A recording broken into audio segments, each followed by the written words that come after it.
Good morning. It is 7 o'clock in Maine and 2 o'clock in the morning in Hawaii. That's the route, Bald Mountain on the right and Saddleback Wind on the left. You might be able to see the wind towers in the distance. For a little context, we're looking due north at Mount Blue, and behind it in the distance is Saddleback Mountain, which is just on this side of the Hurricane Mountain suture. Some people think the main boundary between Laurentia and Gondwana.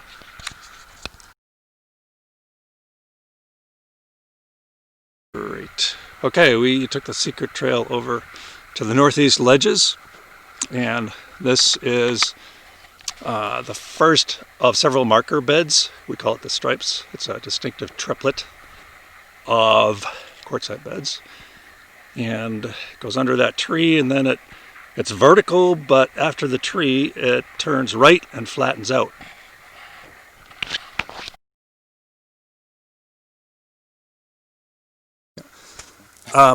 We've walked uphill, and above the stripes is a 4-pack that we call the meeting place beds that apparently are above and younger than the stripes.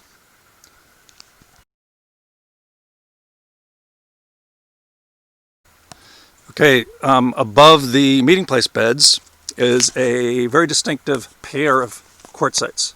It used to be sand. They are internally cross-laminated.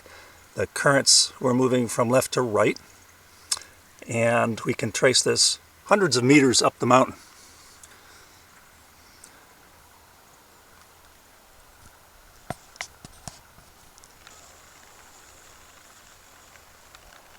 So there it is at the top of the ledges, and we can follow it a couple hundred meters more. It's identical. The character of the barcode is constant.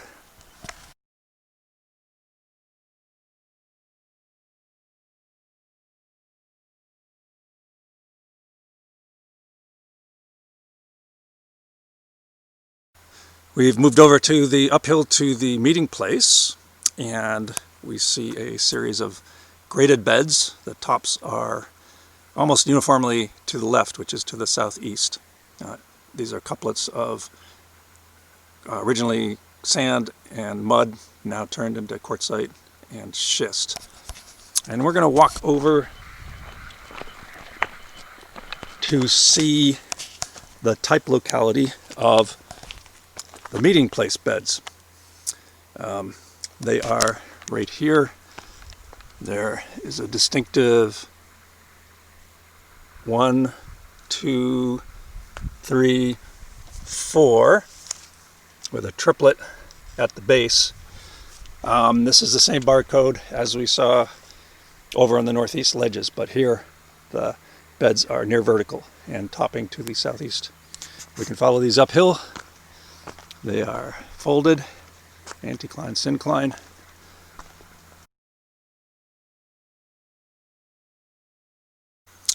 Okay, we're almost out of battery, unfortunately. Was not prepared. This is a continuation of the youngest marker, the 2XL. Too thick, relatively thick.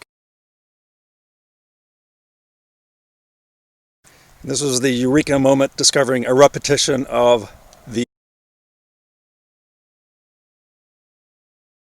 So the only way to explain this repetition is by thrusting a repetition of the...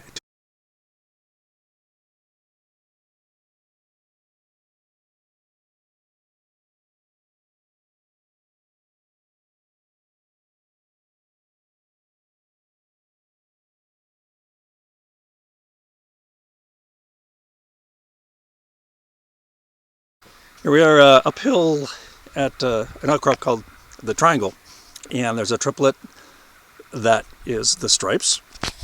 And if I walk to the southeast, there's another triplet, which is the stripes. There's a repetition. We just crossed what must be a thrust fault to repeat the stratigraphy.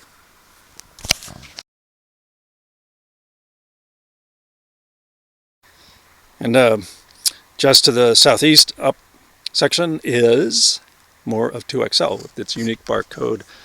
2 thick sands, 5 thin beds, and 4 somewhat slightly thicker beds. We're approaching the top, and there are a few examples of these metamorphosed concretions. Initially carbonate rich and now heated up and metamorphosed into a calc-silicate assemblage. The reddish colors from garnets that are calcium silicate rich. Let's do a quick 360 starting due north at that's Mount Blue, and panning over to the east where on a good day you can see the Camden Hills and Penobscot Bay. We're headed south to Saddleback Wind right there, and to the west, if it was clear, you could see the Presidential Range in New Hampshire. Here's Webb Lake and Tumbledown, and in the distance Saddleback. The Iapetan Suture is on the far side of Saddleback. Again, Saddleback Wind, where we are headed, and we're going to come down and take a look at this cliff face below.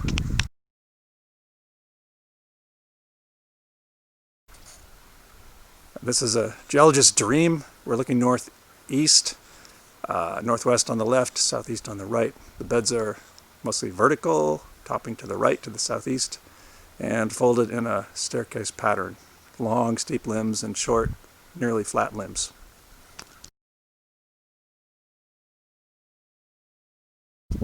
And here's Bald to the north of us, and Mount Blue behind Bald. Here we are at the top of Saddleback Wind, and the wind towers.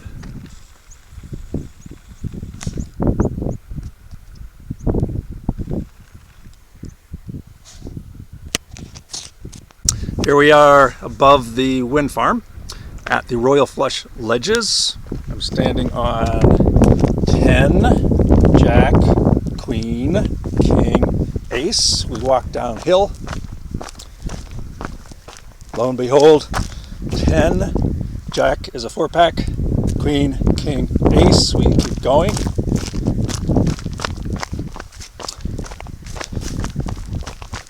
Ten, Jack is a 4-pack, Queen, King, and Ace. So there must be two thrust faults to explain the three examples of the Royal Flush marker bed.